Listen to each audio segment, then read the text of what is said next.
কে তোমরা আজকে কাজে না যান? हम आज के ना जाए इसके शुक्रवार শুক্রবার ছুটি।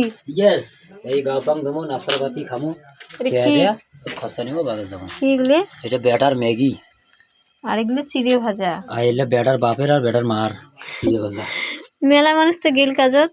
মেলা মানুষ গেল একটা ছোট ছোট কাজ ঠিক এটি আছে এসে তোমার মুখতে দেখাই যায় না ভালো করে। যার 1-2 ঘন্টা কাজ ঠিক নিছে আর কি নগদ নগদ হইবে তাই তাই গেল আর যার মনে পেমাইছের কাজ আছে দুপুরে দুপুরি করে কাজ আছে তাই না যায় তোমরা সেই তো আলসিয়ে আজকে গেলে হাজরিটা হইলেক না হয় আমি আজকে জোগাড় তলম উপরে উল্লে বাদ দিয়ে খুন্তি নেড়ে নেছে। ওই ব্যাটার ম্যাগি গুলো বানিয়ে দিয়ে যান যাও বসে থেকে লাভ নেই দিল্লি। বেঁচে আছি যতদিন কাম করতে হবে ততদিন ইয়েস ইয়েস তো টপটপে কাজ চলে যাও এই চিড়ে ভাজা খায়া। খালি কেন চিড়ে ভাজা চা নাই করেন? নাইস হুম